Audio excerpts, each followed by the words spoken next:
Hello everyone, and welcome back to today's Training Industry Leader Talk, L&D's role in driving organizational change, sponsored by SweetRush, Leadership Progress Cycle by Niche Academy, ELB Learning, HSI, Atana, and Open Sesame. My name is Emma. I'm a marketing associate here at Training Industry, and I'm thrilled to have you here with us today. Before we get started, I have a few housekeeping items to go over to help you interact with our speaker and get the most out of today's program. Throughout today's event, please feel free to use the chat window to interact with our speaker with any comments. As for questions, please submit those on the Q&A icon in your toolbar below. We'll address all the comments and questions throughout the event or at the end of the program during the Q&A section. At the end of your time with us, you'll notice a short survey will pop open in your browser. We'd really appreciate your feedback on today's event. And as always, all of our sessions are being recorded and will be archived on trainingindustry.com, and you'll receive a follow-up email from us with a link to all of the on-demand sessions. And finally, we would love to hear what you've learned from today's session on social media, so please follow us and tag us as you share your favorite takeaway with your colleagues. If this is your first Training Industry event, we'd like to welcome you. Training Industry exists to make connections among learning and development professionals. We offer tons of resources that support your role in L&D, live events like today's Leader Talk, as well as through articles on our website, our magazine, conferences, research reports, our podcast, and even more. You can make Training Industry your go-to resource for learning solutions by visiting trainingindustry.com. And now, without any further ado, it's my pleasure to introduce you to our speaker, Claire Herring. As Chief Learning Officer and CEO for HSI-Blue Ocean Brain, Claire drives their microlearning strategy, bringing 21st century learning to companies of all sizes and industries in over 50 countries around the globe. Claire possesses strong business acumen, deep knowledge of cognitive science, and a passion for teaching organizations how to drive excellence by combining the two. Claire, we're so excited to have you with us here today. We're really looking forward to this session. So, the floor is yours. Thanks so much, Emma. And it's great to be with people around the globe today. I see you typing in where you're coming from. We're really happy to be with you, whether it's morning, evening, or afternoon. We're going to do our best to keep this high energy and fast pace because we know that your time is valuable. I'm joined by my colleague, Dave Tolliver, today, our CMO at HSI. And he will be running point, also reading and watching the chat box, looking for your comments and questions. And so, Dave, thanks for helping me out today. All right, right out of the gate, let's think about where we are dropping in from. You all are in the midst of your busy work week. It's Thursday in most cases. I'm sure that you have a lot on your plate. Today, what we want to do is talk about actionable things that we can do right now as we navigate what most likely would be considered a seismic shift in corporate learning. I think the likes of which we really haven't seen since we migrated to e-learning back in the mid to late 90s. And we are going to touch on AI as a catalyst for that major shift that's happening today. I'm sure many of you are having some conversations internally about that. Just a little bit of additional context. You know, many of you know this, but I think it's really worth emphasizing that the corporate learning, training, and education space continues to be a massive business globally at over $300 billion spent in onboarding, training, compliance, leadership, professional development, sales and technical training, vertical training in every domain of your business, and the list goes on. Annual growth rates for learning are still quite favorable. So even with all of the change, and in some cases it may feel like you're dealing with some shrinkage as we look towards efficiency, the billion-dollar e-learning market, corporate learning market, is continuing to grow, and we're all a part of that. With that comes huge responsibility. You know, for us, when we started as an organization, we were Blue Ocean Brain. And if any of you ever remember reading the book Blue Ocean Strategy, which is almost 25 years old, it talked about the metaphor of, you know, looking at things and looking for opportunities that were uncharted territory. because in those wide open spaces, that's where opportunity exists. And we see that in organizations around the globe. For us personally, back in the day, most corporate learning was long form training. It was either mandatory in nature or in person. And if it was e-learning, most of those courses were an hour long. So we were part of that fundamental shift into micro learning. And for me, that was an exciting time. Emma mentioned my background in cognitive science. One of the things we know is that our brain has the capacity to continue to change and grow throughout the course of our careers. So our ability to learn never stops. Also, our brain doesn't particularly learn well when we have to learn large volumes of information and then we don't see that information again for long periods of time. Our brain really can hold on to about 4 to 5 key concepts at any one point in time. And then we either need to see it again or use it again to retain that information and make it our own. So for us, that was a big part of really our vision as an organization.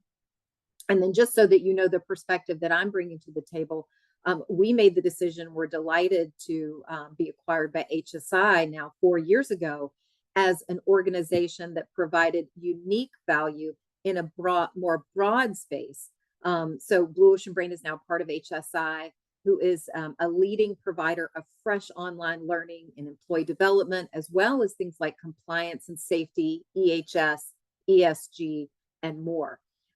Today, we're going to focus in specifically on L&D, but we are interested in hearing from you. So right out of the gate, what I'd love to get in the chat box for Dave and Emma to look out for is if you could tell us one thing right now that's working really well in your organization from an L&D perspective. Maybe it's a project you're just starting, a vision that you have this year, but something that you want to share that you think might be helpful for others to hear about. And we'll allow that just to trickle in the background of the chat box as we talk today. So thank you for that. Let me do a quick check-in real quick with Dave. Dave, anything we need to pull forward before we get started? No, a lot of people from a lot of different places. Someone who said hello to you and that they love Blue Ocean Brain, which is always great to hear. And then I think this would probably be a common refrain. Someone typed in that they're one person in their organization of more than 800 people and 15 different languages, 2 different locations, and it gets very overwhelming. Okay. And I think many of us on the line could either empathize or sympathize with that statement. And I really do want to make this space today an opportunity for you to not only learn from me, but to connect with others. So as you hear those statements made, let's lean into each other and see how we can support one another. Because for those of us who are on our own little island, like this individual, those days are tough and can be lonely at times. This is a great space to have time together. So thanks for sharing that. All right, here's a quote to kick things off. The world is changing very fast. Big will not beat small anymore. And for some of you who are dropping in from a Fortune 500 company, that sounds ominous. And for those of you in startups or mid-sized companies, even, it's hard to keep pace, right? Depending on how much funding we have or how much staff we have. For all of us, we have some unique challenges. And I like to liken this quote to sort of the Titanic versus the speedboat.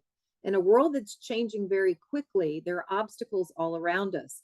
And just as we saw with the Titanic and other large boats, it's very difficult to pivot or to turn when we need to. And so whether we're large or small, we're going to have to embrace some speedboat thinking to navigate the years ahead. I want to use some specific example to help us think about that, but recognize it's possible for all of us because all of our companies now are really fueled by 3 things: our people, our processes, and technology. No longer is it the need to have, a brand in existence for 40 years or to have hard and fast assets in the billions of dollars. In fact, some of the most successful companies have a relatively short trajectory. And I'm going to show 3 examples here on the screen that I think kind of bring that quote to life. Airbnb, world's largest hotel chain, owns no real estate. So think about that and how it evolved and how it uprooted and upset and challenged a lot of the major hotel brands. Its growth was fueled because of the fact that they didn't actually own physical property. And similar to Facebook, for those of you in L&D, you know how time-consuming content creation is. All of the social media platforms, whether it's part of Meta or a competitor, many of them produce none of their own content, right? They're purely aggregators. Uber, of course, would be another example of this. And then one of the more recent ones, I'd like all of you to think for a minute about how you transfer money today. Do you go to your bank and do a wire transfer? Do you call the bank? Or maybe you use an app like Venmo or Cash App, right? Which has managed to monetize the simple fact that they provide a safe and easy way to click a button and share money with your friends. These would be examples of just how effective speedboats can be in taking advantage of shifts in the market. And so as you think about your organization, I want you to sort of hold on to the idea of speedboat thinking as we go, because speed really is considered the new currency. And that's not just true for the businesses that we support, it's also true inside learning and development. The speed of learning is truly a new competitive advantage.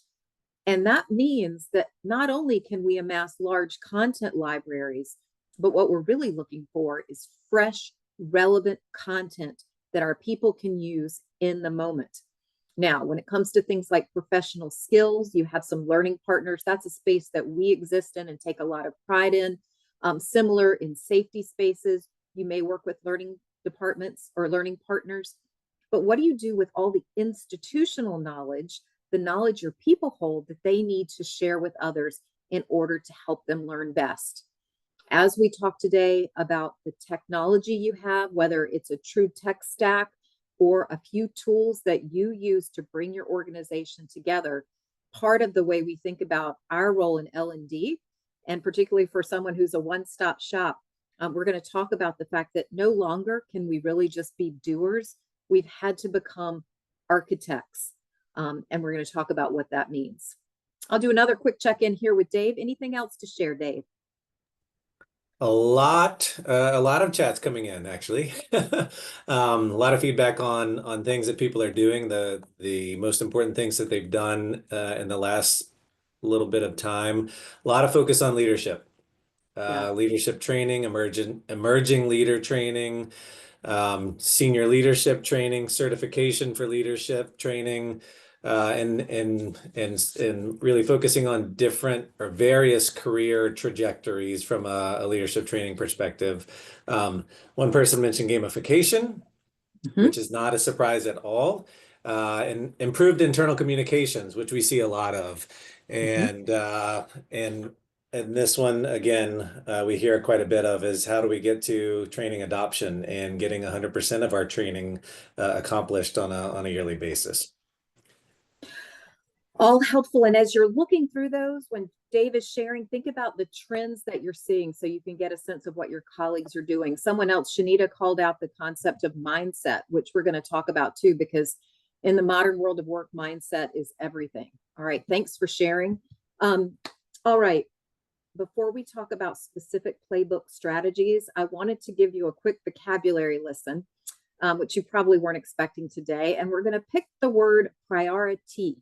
As well as the word priorities. We mostly see it in the plural form today, but when the word was originally created and it existed starting in around the 1400s, it only existed in the singular form, and it meant in the right place or coming first. And I don't know if any of you have ever played around Google's Ngram Viewer. I love it because it allows you to see the density of particular keywords in terms of their usage patterns.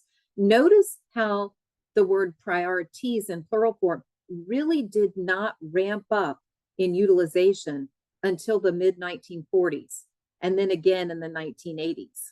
And think for a minute why that might be. What is happening in our world of work, whether it's industrialization, whether it's new technology, that all of a sudden we think we can bend reality and have multiple first things. In fact, we use priorities left and right today as if we have 10 or 12. And I know as an L&D professional, this can be particularly challenging because in addition to being a leader, or a member of your team who's doing an important job, you're also a service center. I like to think of learning and development as an organizational service center, meaning that you have stakeholders both in terms of your individual employees that you're trying to help learn and grow, but your other stakeholder, of course, is the organization as a whole and the strategic direction that it's taking and how L&D can serve and help you gain a business advantage from your competitors. So a lot on your plate, no question. And so with that said, I'm just envisioning when we pop up these many busy squares that some or all of these things are on your plate. And this may not even be an exhaustive list. So no question, you have a tall order to fill. And you're also probably using many tools and pieces of technology to deliver on this. So we're going to change up the chat box now. And I would just like you to listen. I know it's hard to pick one, but pick the area right now that is most time consuming for you, either by choice or by demand, where you are spending most of your head space at this moment. And I would be curious. I know there have been some big changes in diversity, equity, and inclusion inside organization. As we see those changes, for many of you, you're finding that DEI is now rolling up as part of culture. And so L&D and DEI teams are more married together. And that is a positive in many ways if they can come together and provide a more integrated solution. You know, we did DEI learning for a long time. And one of the things that really shifted for us about 2 years ago is instead of making diversity, equity, inclusion learning a bolt-on solution, we've kind of tried to embed the principles of DEI in all the learning that we create, as opposed to making it a separate add-on solution. So I'd be curious about your thoughts there. But let's continue. And let's think about the fact that if you were to work on all of these things at the same time, very much would your effectiveness be diluted, because it's really kind of impossible to be stretched quite so thin. So I think it really is time for us to rethink our roles in L&D as true architects. More thinking, more planning, more visioning, and then more building and designing. So our ability to sit back and envision the optimal way that we want our technology tools to come together, the way that we want to have conversations with senior executives to make sure we're in sync from a business perspective. All of that is the highest and best use of your time before you and your team have to roll up their sleeves and really get involved in the execution. Now, for me personally, on a work level, my calendar can get populated with lots of things that people need me to do every week. And one of the strategies I've employed is to have a meeting of one every week. So that's just time on my calendar to focus on these more architectural thoughts. And in some cases, I'm conducting an exercise that I like to call stop, start, and continue. And I focus it this way. What are the things that I need to stop doing, right? Either delegate to someone else or let people know that I don't feel they're effective anymore. What are the things I need to start doing? And how can I really make sure my thinking is big enough? And then finally, the things I need to continue. So that theme can be really helpful, because so often what we do, and in L&D particular, we're helpers by nature, is we just add to our list one more idea that's good, and we don't take the time to actually take things away. And I hope that dovetails nicely into one of my all-time favorite books, and I want to encourage you to learn more about the work of Greg McKeown. Some of you have read this book. I've heard from some of our clients that they've implemented a lot of what Greg is talking about.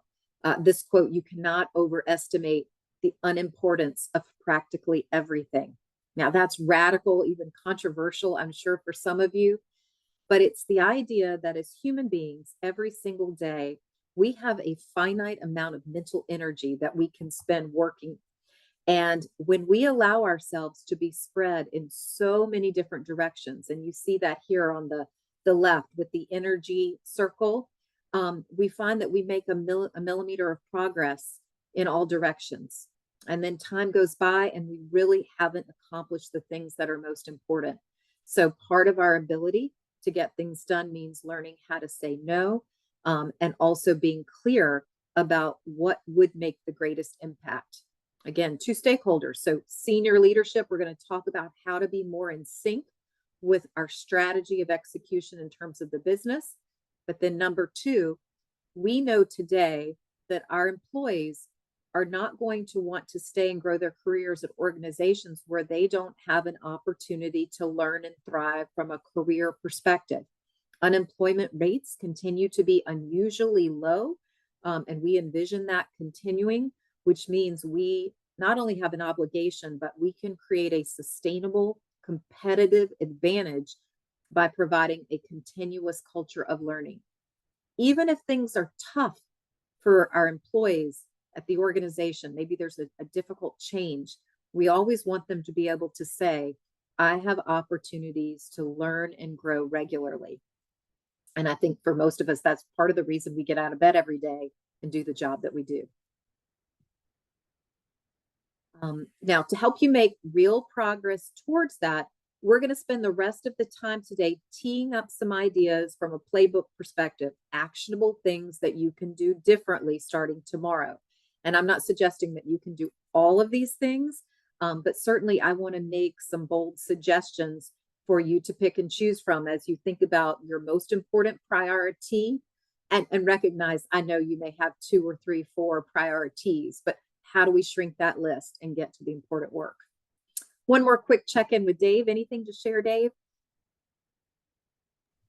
A lot of people weighing in on their top challenges, and I'm not going to go through all of them, but I would say the top 5 from that list of squares that you showed earlier. Leadership, again, keeps coming up.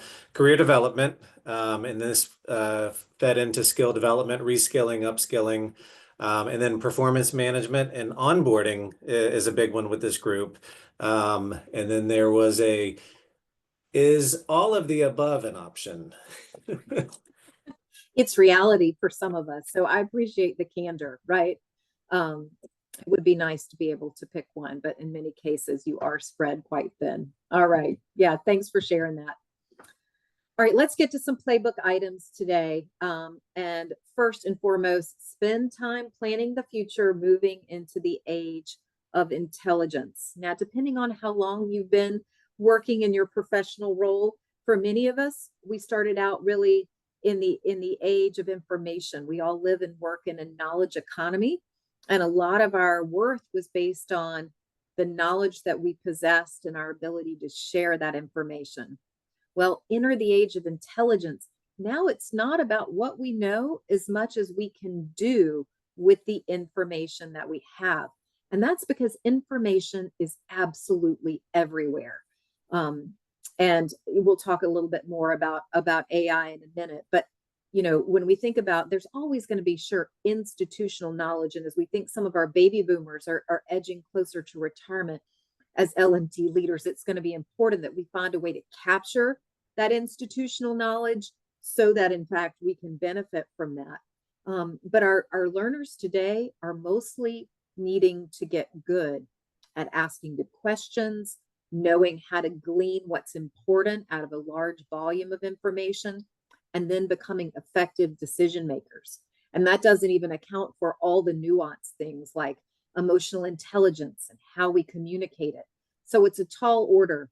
But as we look at this, one of the things that we have to think about is the rise of what's known as the hyper performer. So imagine that you have 800 employees at your organization or 4,000 employees at your organization. In our new age of intelligence, there's both a challenge and an opportunity to supercharge their capabilities. Now, we already see this happening, and I'm going to use this graph just as an example to kind of help us see that. So, you know, if you don't look at a lot of economic information, don't feel like this is not something that is usable today. This graph represents our gross domestic product in the United States divided by the total number of people employed in the United States economy. Now, I use the US, but I know we have many people from around the world. And I just want to say if I had used any of your home countries as a developed nation, the trend line would be similar. And in fact, in certain organizations, or in certain countries, it would even be steeper. You would see a greater growth in GDP per employed person. So what does that really mean? If employment or unemployment stays really low and relatively flat, what this means is that each employee, relatively speaking, is churning out more productivity. They are actually contributing more dollars to the organization through their actions. And you might think, well, how is that possible? It has a lot to do with tools and technology and processes. So we are now working more efficiently than ever. And the truth is, those employees that have learned to be good decision makers, glean large volumes of information, continuously learn based on the tools we give them, and then also have an opportunity to learn how to leverage the approved AI tools and technology that become of your L&D tech stack, they can actually become what's known as the hyper performer. You're looking at 10x productivity from some of those people. And I know that can be a scary thing too. We'll talk later about how some people may feel that they're getting a little bit left behind. There's some really positive things that we can talk about from a reskilling and an upskilling perspective. But the rise of the hyper performer is definitely a thing. It's here to stay. And as L&D, it's our job to help ignite that and support that. All right, so circling back, we covered the high performer. Let's also talk about the fact that culture and workplace behavior make a massive difference. So we can help individual learners. We can understand what the business strategy is, but if there's a massive cultural disconnect, nothing's going to happen. And in fact, bad things can happen. And that has to do with the fact that each employee on our teams today has some choices about how hard they work for us. With the exception of our employees that maybe produce tangible products where you can measure sheer volume, most of our employees, it's difficult to measure their productivity. And one of the things that we want to do in L&D is create a learning culture where people choose to work harder because they want to, because they're excited about what they do. And that means we're tapping into their discretionary effort. And that's when, you know, someone says, I give 110% to my organization. That means I am doing my job and more because I love it so much.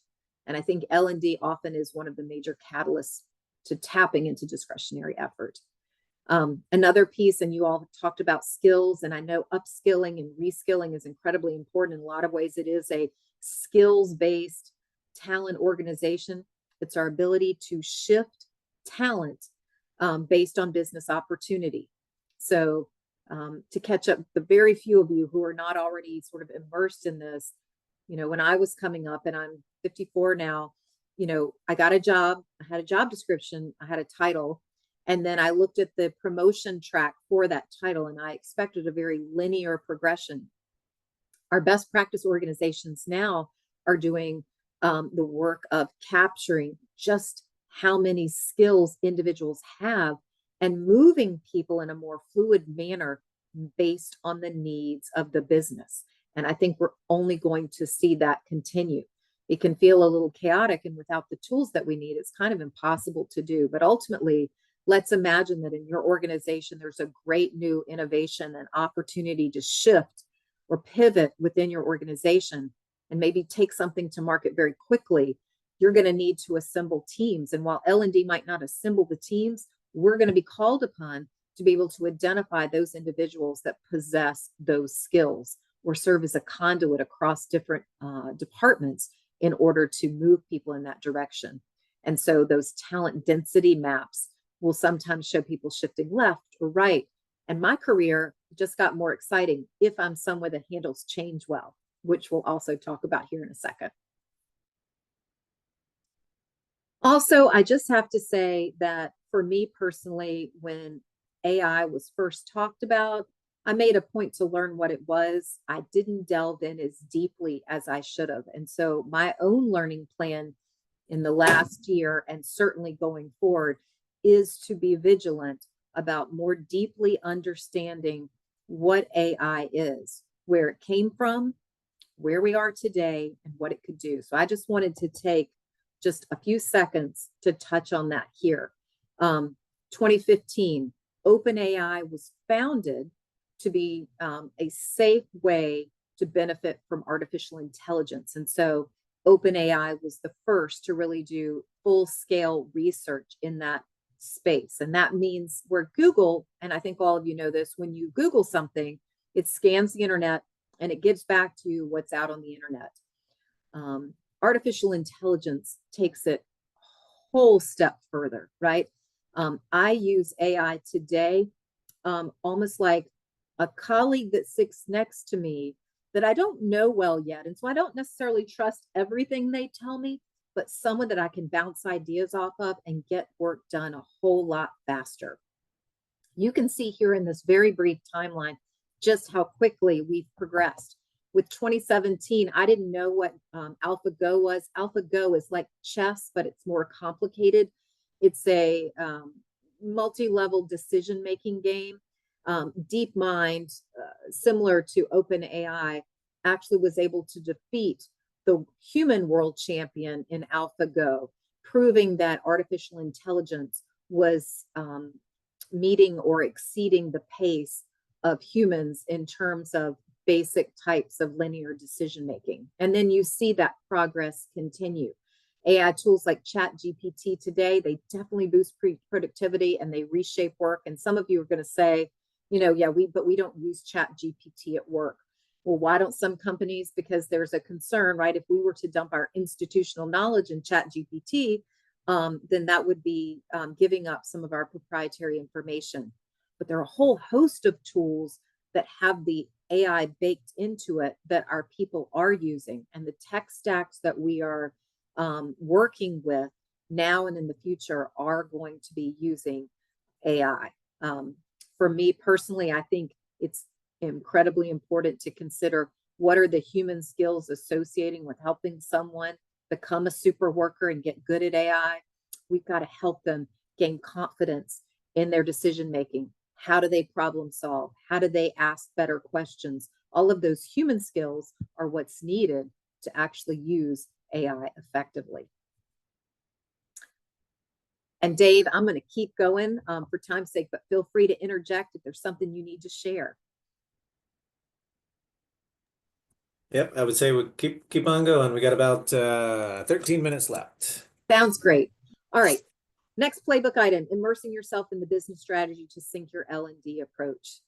Take a moment and make a note today and think about the relationships you have at the executive level and the seat that you occupy there to be more in sync with what the business is going to need versus what the business needed yesterday.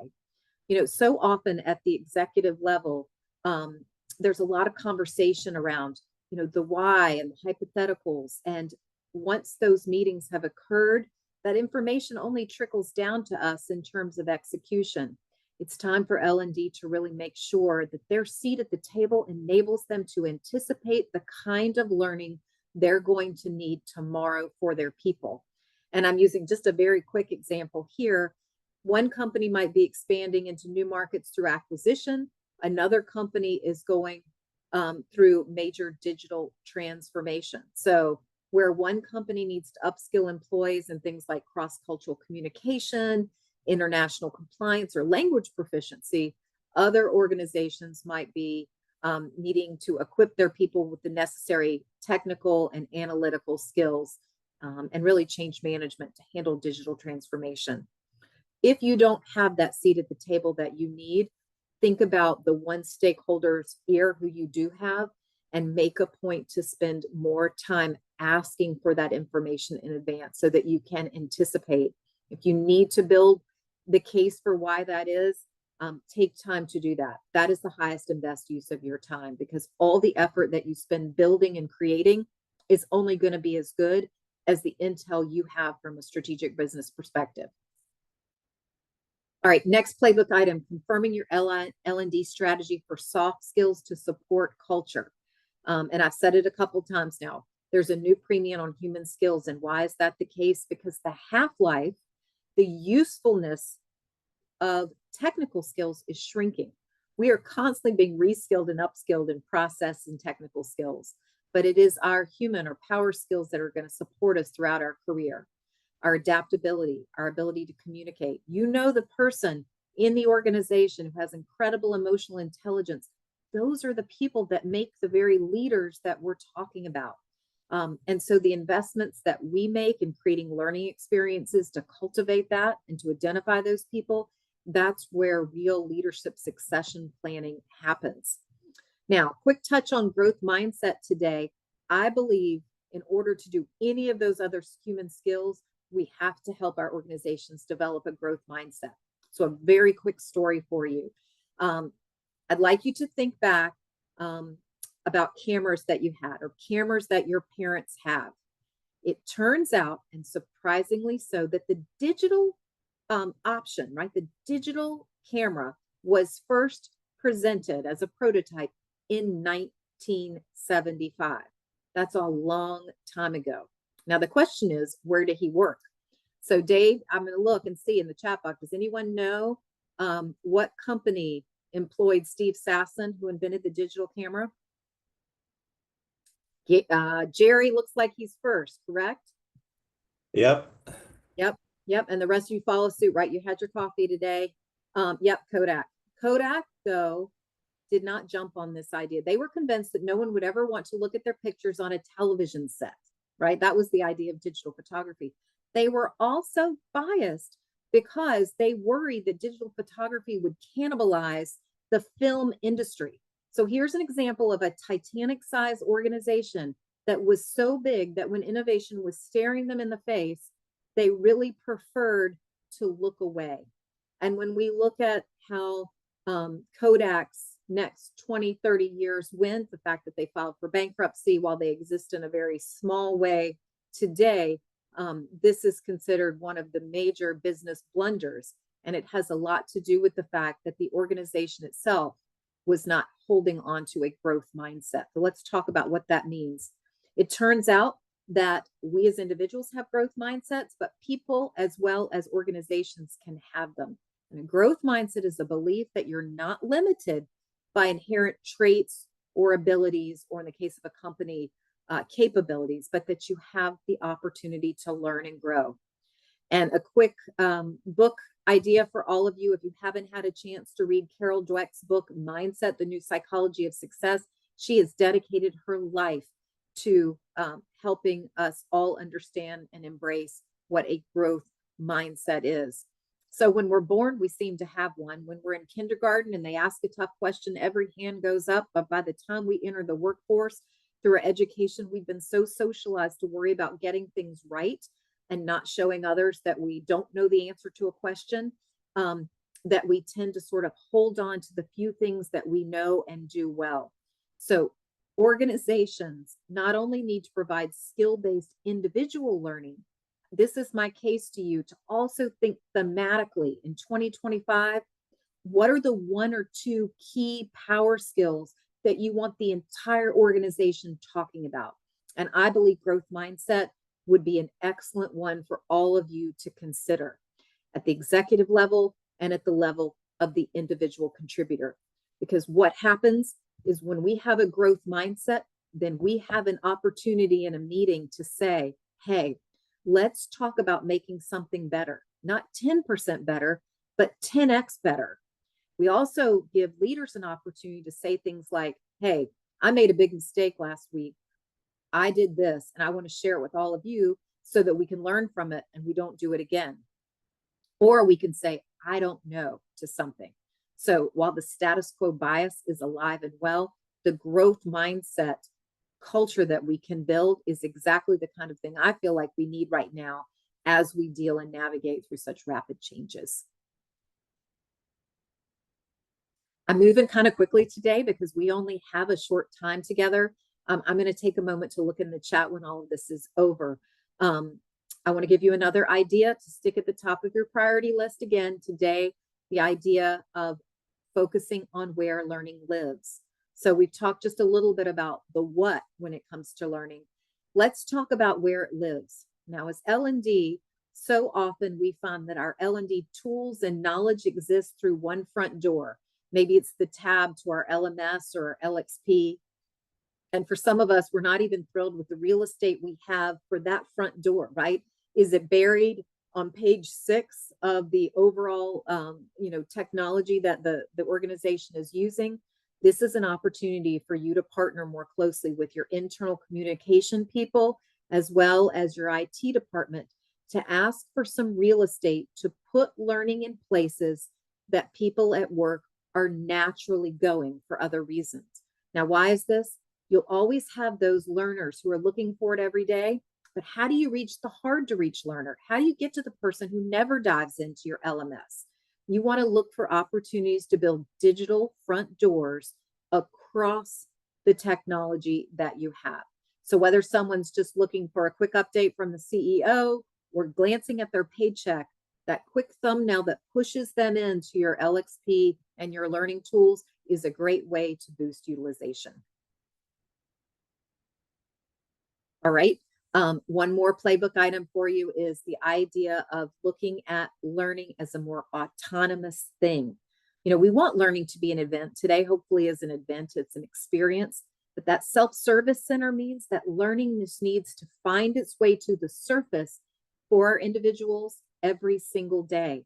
And so you're going to spend a lot of time, I predict, over the next year to 2 years thinking about how you're going to push the institutional knowledge, whether it's documents or meetings, into your tech stack, as well as your learning partners tools, so that it all lives together in what I like to think of as a living garden. Old-timey LMSs were more like the frozen food section at your grocery store. This is a living, breathing garden that you're building. And I think Josh Burson does a lot of great work in this area. So if you haven't had a chance to check out any of his webcasts or learning lately, I think Burson is always worth your time. All right, with the couple minutes we have left, we have a quick poll question for you today. What do you need right now to move your L&D strategy forward in a big way? And those answers are rolling in. Thank you, Emma, for getting our poll started. And as always, in the chat box, please type in if we did not select an answer that's useful to you. And we'll give it just another second or two. All right, I'm going to close it up in 3, 2, and 1. Excellent. All right, and we do have a winner today. We have alignment with the C-suite strategy, followed by a larger L&D team. And, we did talk today, the time we spent showing the C-suite, if any of you feel like a little bit like you suffer from imposter syndrome, recognize that you have tremendous specialized knowledge that other senior leader executives don't have. You need to say things to them like, help me help you, help me bring your business strategy to life through learning. Let's talk about it. That's got to be an ongoing conversation. Thanks for participating in the poll. I think you did share the results, didn't you, Emma? I think you did. Yep, they were shared. Okay. They should be gone now. Excellent. Okay. All right. We're going to make the final turn here. I know we could spend a lot more time together today. I just want to emphasize a few key points. First, meetings of one, revisiting your big L&D goals. What if you could 10x your L&D ambitions for this year? What is it that you would accomplish? And then I want you to really think about what are the precious few things at the top that need to happen first, and focus and spend your time there. Learners today expect a lot from us. They use their phones all the time. Everything is a consumer grade learning experience. Look at your own learning tools and practices and make sure that you're hitting a mark that's going to drive learners to the tools and things that you've created. And frankly, go faster. We all need to live and breathe and sleep. It turns out our brains are twice as active when we sleep as when we're awake. But when we are awake, we need to think about how we can simplify and help things go faster. And so those of you who are perfectionists, we have to decide what needs to be perfect and what needs to get done. With that, I'm going to pass it back over to Emma to make her closing comments. Actually, though, Dave, do we have time maybe for one quick question, and then we can pass it to Emma?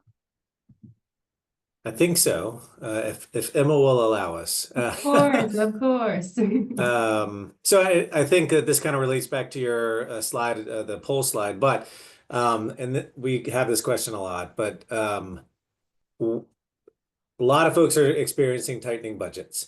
So the question is, how could we prove the ROI of L&D initiatives to the executives that we're having challenges with? Yeah.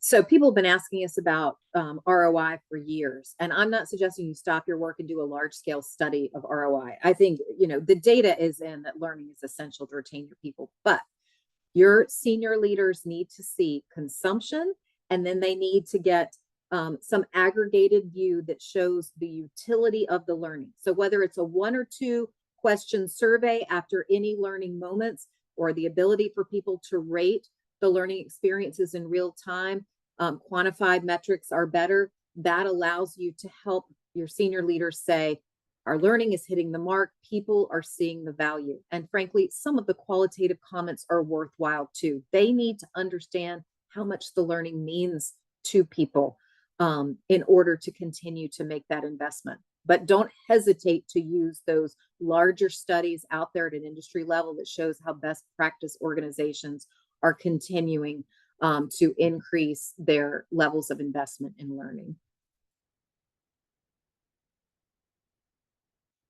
And Dave, with Emma's permission, looks like we have time for one more quick question. Okay. Another couple of questions related to that, but let me take another one here. What types of adoption rates should organizations be looking at? Yeah. In terms of learning itself. So it used to be that the typical LMS had about 5% utilization. And why would that be? Because it sat on page 6 of a large tech stack, and only your super learners were going in regularly.